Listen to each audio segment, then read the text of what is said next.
You love all your children, even the ones that are rotten, whether or not people like it, the reviewers, they hate it, they love it. I can't control that. If I met somebody who really dug that album, then I Mm. could make a connection with them. Rob Reiner, hello, sir.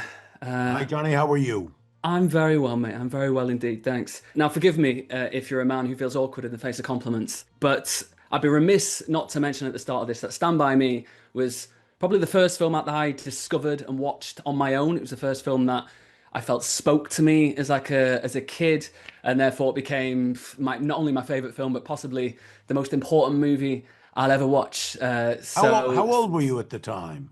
I was probably the first time I saw it was probably very, very young, probably like maybe 8 years old, 7 or 8 years old. It was on TV in the 90s. I remember coming downstairs. I'd sneak downstairs at night when people went to bed and just like watch movies that were on. And that was the first one that kind of really hit me. And then every year I'd be looking to see when it was going to come on TV again, when I could watch it again. Um, and yeah, it's been one of those that really, really stuck with me. So thank you for that, mate. Well, yeah, Um, thank you.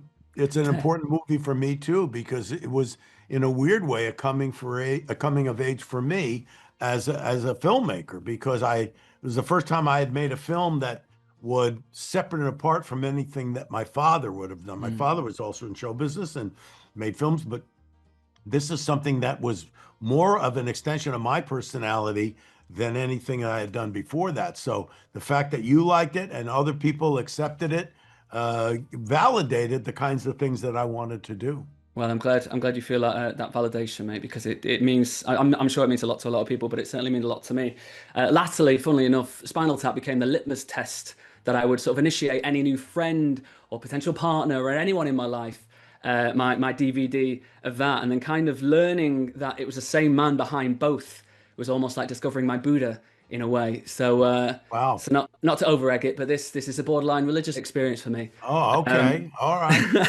Funny that you mentioned that because my dad, he did a comedy album with Mel Brooks called "A 2,000-Year-Old Man," and they were improvised, very much like what we did with Spinal Tap.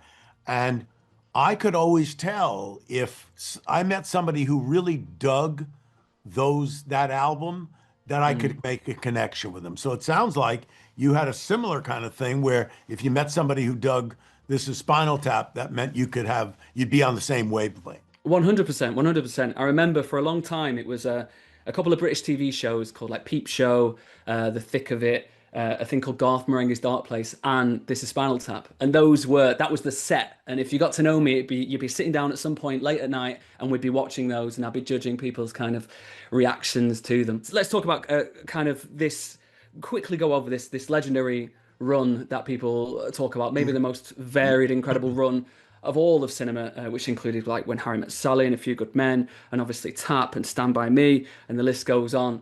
And I wonder, coming back to this form with these guys, do you feel like the same thing drives you now as a filmmaker that drove you when you were making those? And if not, how have you kind of changed?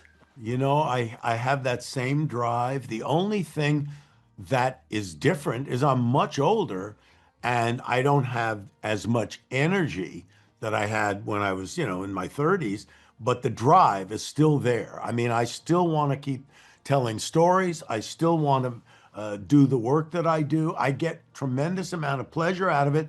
And the reality is that's all you can have. I mean, when you Mm. make something, it's then for everybody else.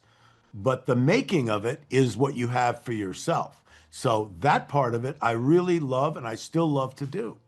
Are you the kind of guy that can appreciate his own work later, or when you've made something and the toil is over with and the celebration is over with, do you kind of leave it behind? You know, if you're flicking channels in a hotel room, would you rewatch anything that you've done, or is there a particular kind of favorite little baby of yours that you look back on? It's so funny you say because if a film that I've made comes on or I'm flipping around, I see it, to me, it's like home movies because I don't think about it as the movie. I think about, oh, that's what I was doing that day.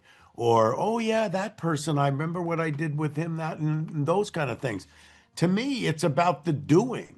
I Mm. just like to do. I don't think about, whether it's going to last or, I hope people like it, but it's something that I like to do. So, Listen, you mentioned Stand By Me, and that, listen, you say you love all your children, even the ones that are rotten, you know, but that movie means the most to me because it was the first time I was able to separate myself from my father. But, all I can do when I make something is, did I do what I wanted to do with that? I had a certain thing in my mind. Did it happen? If I achieve what I wanted to achieve, then that's it.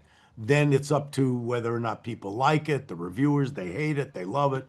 I can't control that, but I can control the idea. Did I have something I wanted to do in my head? And was it realized the way I imagined? And that's all I can control. Well, Rob, I'm glad you still have that drive because I really enjoyed this one, and it does fill me with a little bit of when I go to bed at night, I'll be pleased to know that one of my favorite filmmakers' favorite film is the same as my favorite film. I could speak to all day, but I'm sure you've got plenty of people to speak to. Congratulations on this one, mate, Thanks for and talking with me.